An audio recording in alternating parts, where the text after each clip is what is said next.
Edificio Oscar City, en pleno centro de la ciudad. Cerca de todo, diseño y confort y las primeras calidades.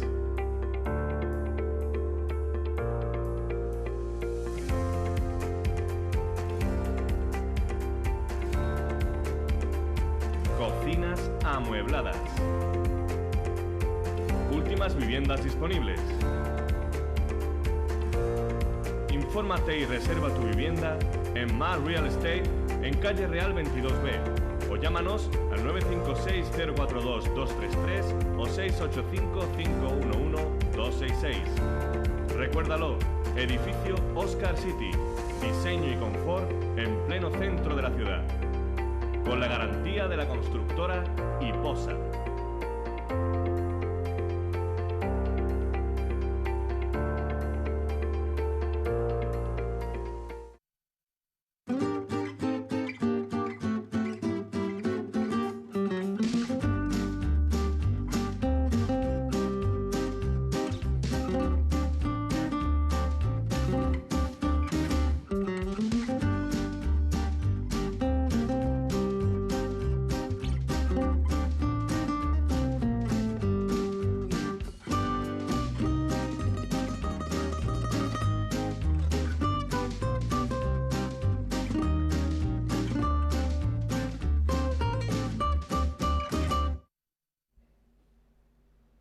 El Gobierno de España prevé retirar las concertinas de las vallas de Ceuta y Melilla antes de que acabe el año.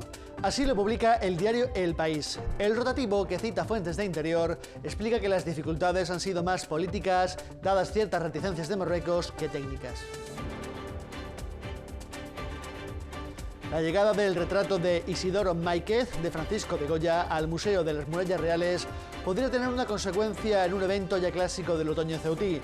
El mercado medieval se pretende dar un realce, según ha confirmado fuentes de la ciudad, a la histórica presente goyesca en las Murallas Reales, y la intención es no hacer coincidir la exposición con el evento. El cuadro estará hasta el 6 de octubre. Sanidad ha clausurado varios paneles frigoríficos de alimentación en el supermercado de la cadena Supersol en el puerto, al considerar que incumplen la normativa sanitaria. Esta actuación se ha producido 3 días después de que se decretara el cierre del establecimiento que tiene Supersol en el Paseo del Rebellín. Muy buenas noches, bienvenidos al informativo de Ceuta Televisión. Esto que han visto son algunas de las principales noticias de este lunes 26 de agosto. El resto se lo contamos a continuación. Comenzamos.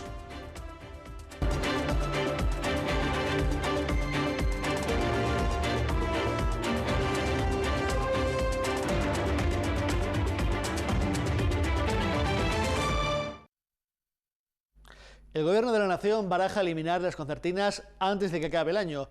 Es lo que publica el diario El País, citando a su vez fuentes del Ministerio del Interior. Estas fuentes señalan que la retirada, anunciada en Ceuta por el ministro Grande Marlaska, se han retrasado debido en parte a las reticencias del país vecino. El 75% del plan de modernización de las fronteras sería con cargo a fondo de la Unión Europea. 31 de diciembre de 2019. Ese es el nuevo plazo que baraja el Gobierno de la Nación para eliminar las concertinas de la frontera de Ceuta y Melilla, según publica el diario El País. El rotativo madrileño, que cita a su vez fuentes de Interior, señala que el Gobierno apunta a este horizonte como fecha definitiva para prescindir de un material lesivo y cuya eficacia está más que cuestionada. El Gobierno considera que el retraso se debe a la complejidad tanto técnica como sobre todo política al tratarse de un asunto delicado para Marruecos. El vecino país no ve con buenos ojos que el Ejecutivo prescinda de elementos restrictivos en la frontera mientras pide a las autoridades marroquíes que estrechen la vigilancia. Interior aseguró al aprobar el proyecto que todas las actuaciones de reforma a la frontera se harían en colaboración con las autoridades de Marruecos. El reino magrebí sí mantendrá las concertinas de su lado de la valla. El método por el que se sustituyen las concertinas es otro asunto de debate. Parece que se apostará por volver a la sirga tridimensional provista de objetos punzantes.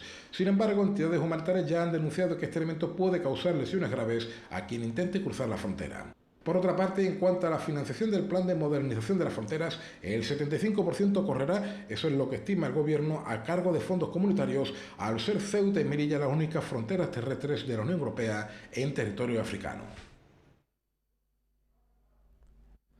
El Pleno de la Asamblea debatirá, a propuesta del PSOE, un plan para eliminar los restos de la simbología franquista que queden en la ciudad. Sin embargo, como en todo, hay letra pequeña. En el caso de las placas del Ministerio de Vivienda, tendrán que ser las comunidades de propietarios las que suman la retirada, y en el de la simbología religiosa, las comunidades para su redefinición o reasignación.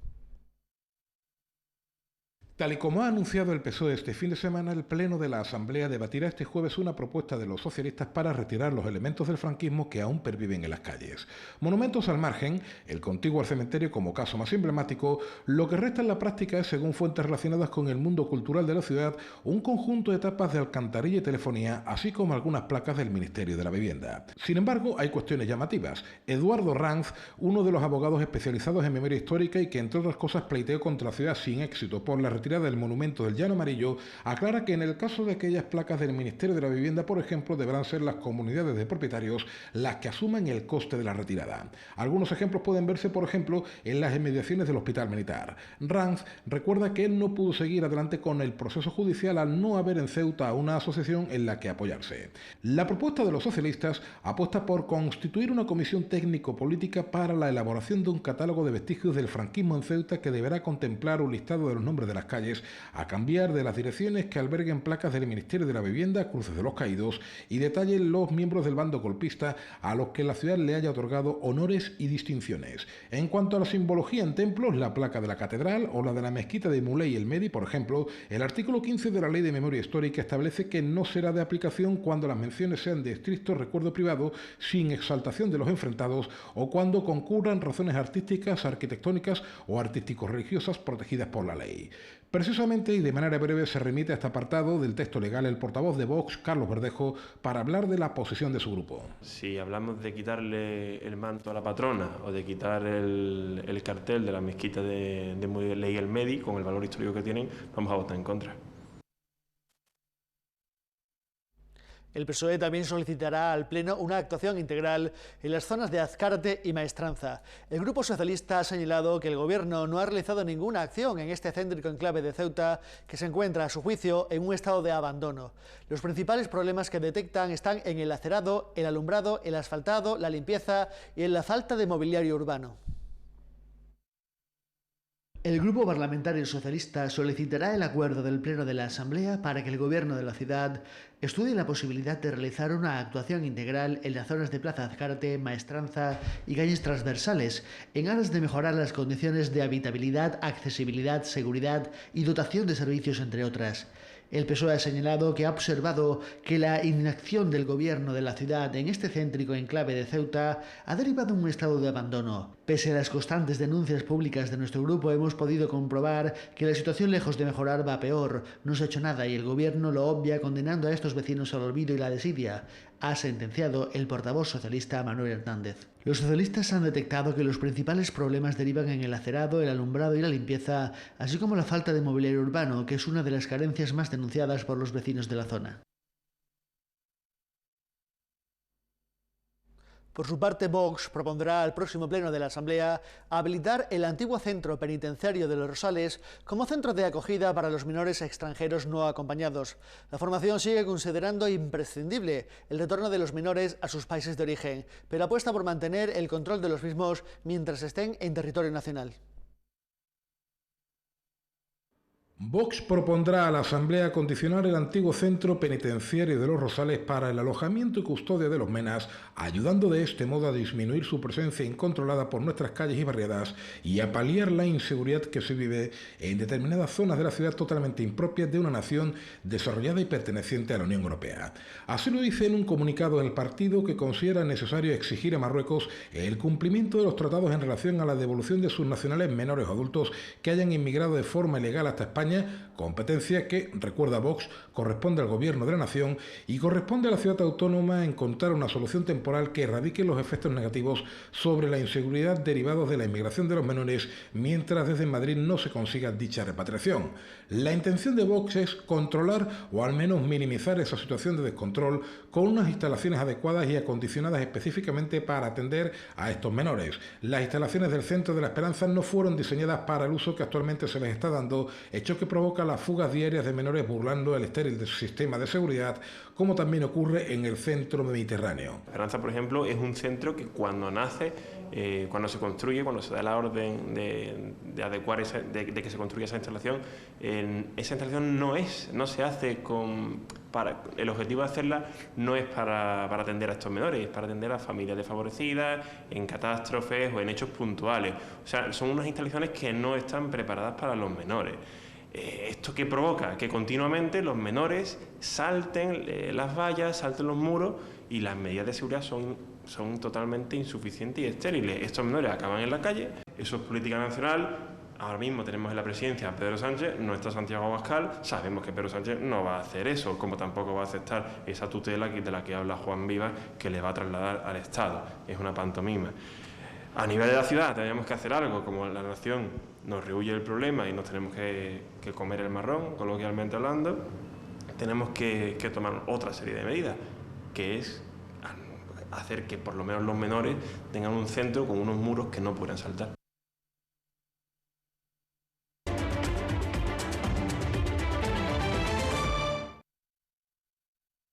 La llegada del retrato de Isidoro Máiquez al Museo de las Murallas Reales motivará el retraso, con fecha aún por concretar, del mercado medieval a las Murallas Reales. Así lo han confirmado a CEU Televisión fuentes del Ejecutivo, que en ningún caso hablan de cancelación de la cita con el clásico mercado, sino de no hacer coincidir ambas citas. La imagen goyesca estará en la ciudad autónoma durante un mes.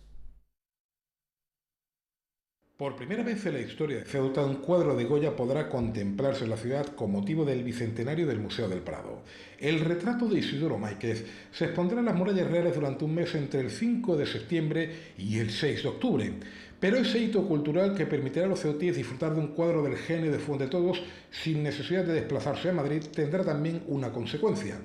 Según ha podido saber Ceuta Televisión de fuentes del Ejecutivo local, la cita con Goya retrasará la celebración del mercado medieval. El motivo: no se quiere deslucir la presencia de la obra goyesca en la ciudad y se quiere ceder todo el protagonismo de las Murallas Reales a la presencia de Isidoro Máiquez. Las mismas fuentes precisan que no se ha cancelado aún el mercado, sino que se está buscando una fecha, que pudiera ser la del fin de semana siguiente al fin de la exposición, coincidente además con el Día de la Hispanidad. Es una posibilidad, como también que no cuadren las fechas y este año no se celebre. Esto último, insistimos, no está en la mente del Ejecutivo como opción prioritaria. En conclusión, la única certeza es que no hay fecha para el mercado medieval, que lleva celebrándose desde principios de siglo en el conjunto monumental. El gigantesco crucero turístico Saphir Princess realizará una nueva escala en el puerto de Ceuta este miércoles. El crucero estará en la ciudad desde las 7 de la mañana hasta las 4 de la tarde. Se trata de uno de los mayores buques que atraca en el puerto de la ciudad, con una eslora de 288 metros y un calado de 8 metros y medio.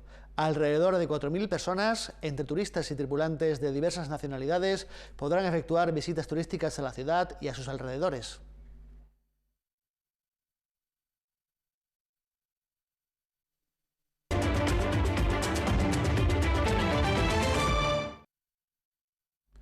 Vamos con más asuntos. Sanidad ha clausurado varios paneles frigoríficos de alimentación en el supermercado de la cadena Supersol en el puerto de Ceuta, al considerar que incumplen la normativa sanitaria. Esta actuación se ha producido tan solo 3 días después de que el viernes se decretase el cierre del establecimiento también de Supersol en el Paseo del Rebellín.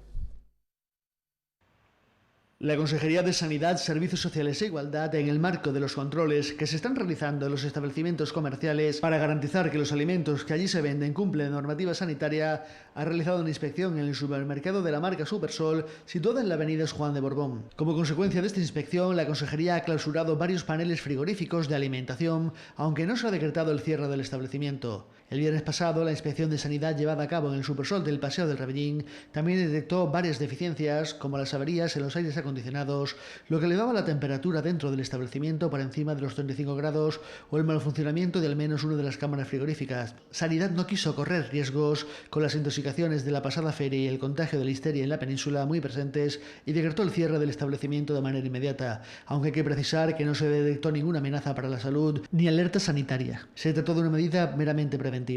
Estos controles, que continuarán durante las próximas semanas, se realizan por las demandas ciudadanas trasladadas a la Consejería. Poco después de las 11 de la mañana se ha cortado el tráfico en el Paseo de las Palmeras para repintar los pasos de cebra y la parada de taxis junto a la Plaza de la Constitución. Una medida que ha causado cierto malestar entre algunos conductores debido a la elección de una hora punta para el trabajo. El acceso desde la Plaza de la Constitución al Paseo de las Palmeras se ha visto cerrado al tráfico rodado durante parte de la mañana de este lunes debido a los trabajos realizados por la empresa municipal Odimace para arreglar la pintura del asfalto. Es parte de una campaña que ha iniciado la ciudad para mejorar la señalización del asfalto de Ceuta. Ha vuelto a pintar tanto el paseo de peatones junto a la bajada al poblado marinero como la parada de taxi situada en la Plaza de la Constitución, cuya pintura estaba desgastada por el frecuente tránsito de vehículos por la zona, una de las que más coches soporta durante la semana. Aunque los profesionales del taxi reconocen que los trabajos eran necesarios por el mencionado desgaste de la pintura, han criticado la elección de la hora, con mucho trasiego por el comercio y por la gente que acude al mercado de abastos del centro. Consideran que, como siempre se ha hecho este tipo de trabajo, lo oportuno sería realizarlo de madrugada, cuando el tráfico escasea y apenas tiene repercusiones cortar la calle. No obstante, el tiempo que ha estado sin acceso a esta vía apenas ha durado un par de horas, por lo que las críticas no han sido especialmente intensas.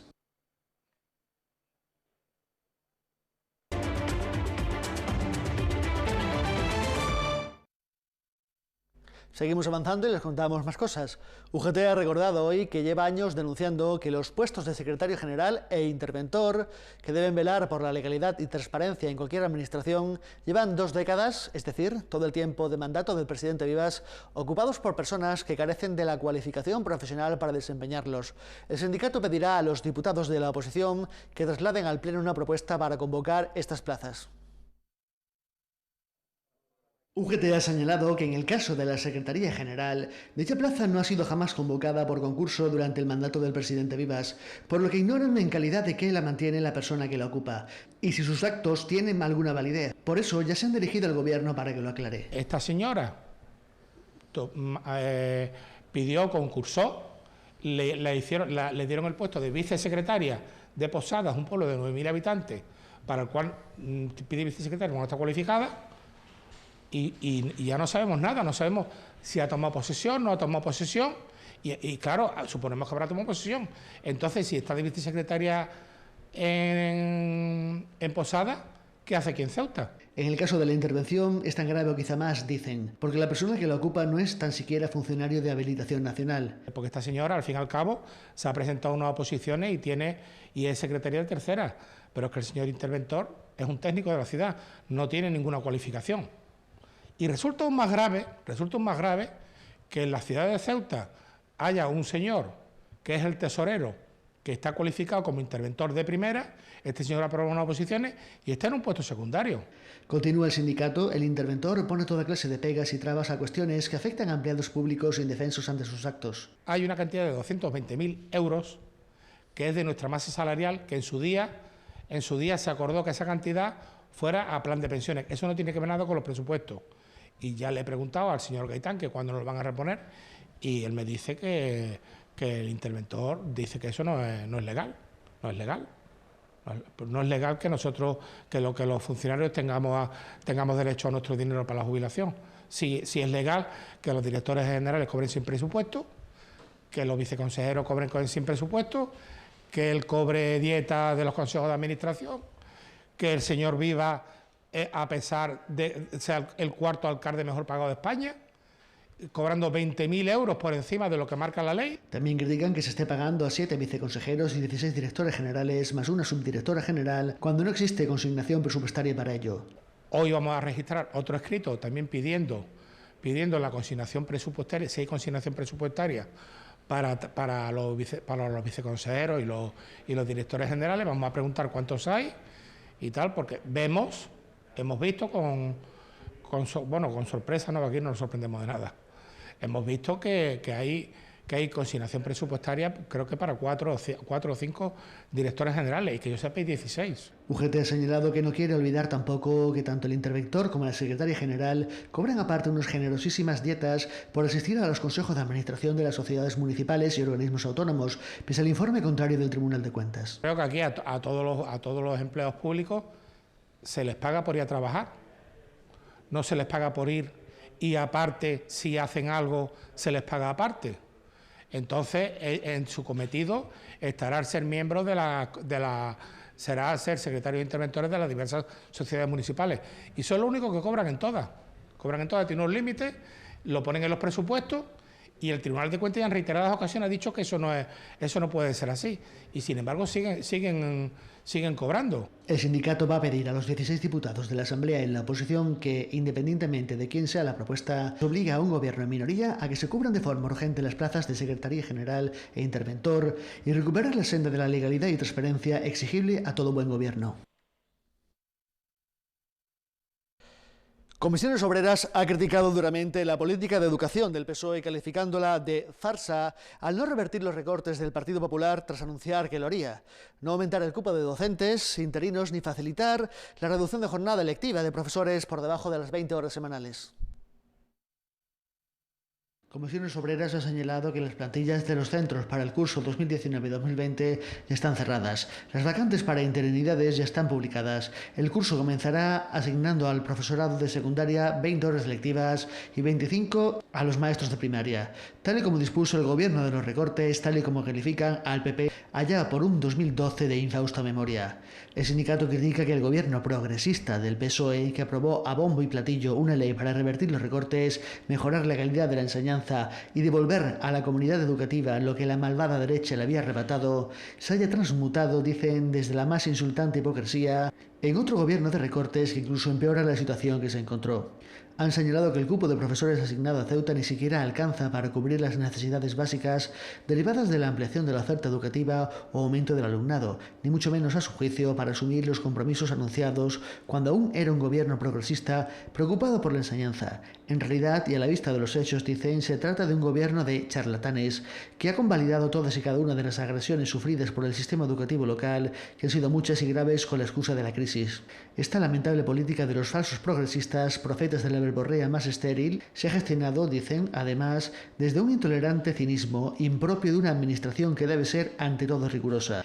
Desde la dirección provincial, terminal local del gobierno en la materia, se pregonaba un optimismo falso que en realidad solo buscaba descalificar a Comisiones Obreras, que venía anunciando públicamente la renuncia del ministro a asumir sus propias recomendaciones, buscar aliados sindicales para amortiguar el golpe de tan grosera traición y sobre todo ganar tiempo para desmovilizar al profesorado y evitar la adopción de medidas de presión para reivindicar el cumplimiento de lo prometido.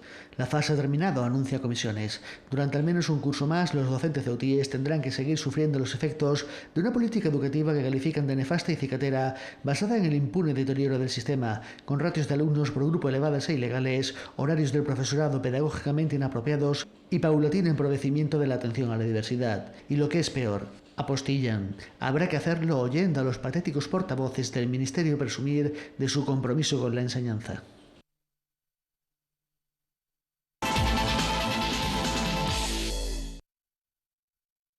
La agrupación deportiva Ceuta Fútbol Club ha comenzado la temporada dejando muy buenas sensaciones. Los de Juan José Romero derrotaron por 4-3 al Puente Genil en un encuentro donde merecieron una victoria mucho más amplia.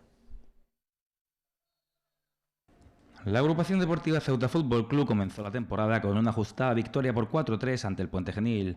Los de José Juan Romero realizaron un gran encuentro y merecieron una mayor renta en un partido que terminó por complicarse. Sí, pero creo, como bien has dicho, hemos estado a punto de joder una obra de arte, ¿no? Porque ante un equipazo como el que jugábamos, que no jugábamos con cualquiera, para mí otro de los favoritos, y que tú hagas lo que has hecho y aún así te vayas sufriendo, te metan 3 goles,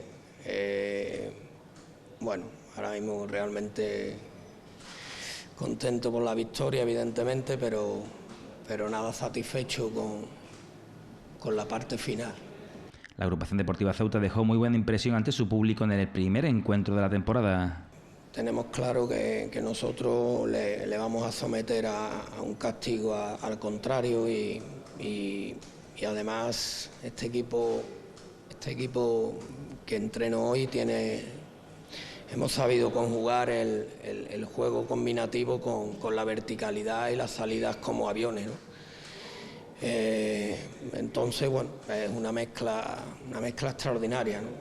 Creo que ya en el primer tiempo tuvimos opciones muy claras, porque hemos metido 4 goles, pero no sé cuántas ocasiones clarísimas hemos tenido de gol, con lo difícil que es en esta categoría. Mañana creo que sumamos todos los partidos y nos suman las ocasiones que ha tenido el Ceuta hoy en uno, ¿no?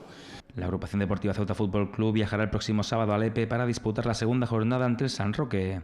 Los de la provincia de Huelva cayeron por 3-2 ante el Betis Deportivo en esta primera jornada. El encuentro se disputará a las 9 de la noche con entrada gratuita.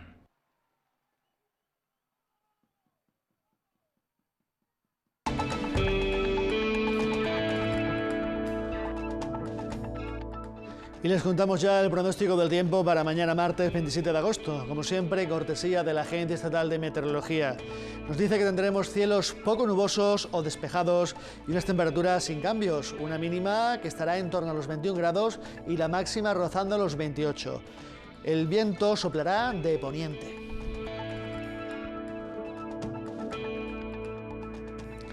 Y están viendo en sus pantallas el número premiado en el sorteo de Cruz Roja de este lunes 26 de agosto, el 356-356, la lechuga.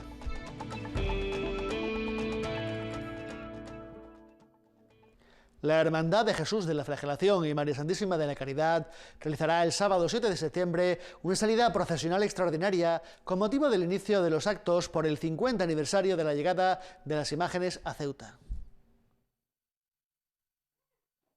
La Hermandad Sacramental y Cofradía de Penitencia de Nuestro Padre Jesús de la Flagelación y María Santísima de la Caridad ha comenzado a organizar los actos por los aniversarios de la llegada de sus imágenes titulares a la ciudad. Se trata del 50 aniversario de la llegada de la Virgen de la Caridad y del 25 aniversario de la del Cristo de la Flagelación. Los actos comenzarán con la entrega de papeletas de sitio los días 28, 29 y 30 de agosto y el 3 y 4 de septiembre entre las 7 de la tarde y 8 y media de la noche en el Oratorio del Santísimo Cristo de la Flagelación en la calle Teniente Pacheco. El traslado del palio de María Santísima de la Caridad desde el Oratorio del Cristo de la Flagelación hasta la Santísima Iglesia Catedral se realizará el jueves 29 de agosto a las 10 de la noche. La salida extraordinaria de la Virgen de la Caridad se celebrará saliendo desde la Santa Iglesia Catedral el sábado 7 de septiembre a las 8 de la tarde. Previamente, a las 7 de la tarde, se celebrará también la Santa Misa oficiada por el Ilustrísimo Vicario General de la Diócesis de Ceuta. Y hasta aquí la actualidad de este lunes, así que nosotros nos vamos ya, pero recuerden que seguimos manteniéndoles al tanto de todo lo que ocurre en Ceuta en nuestros perfiles, en las redes sociales, Facebook, Twitter e Instagram, y por supuesto en su página web, www.ceutatv.com. Volveremos, como siempre, a la misma hora, mañana martes a las 9. Ya saben, que pasen buena noche, no nos olviden y vuelvan a vernos, por favor. Gracias. Chao.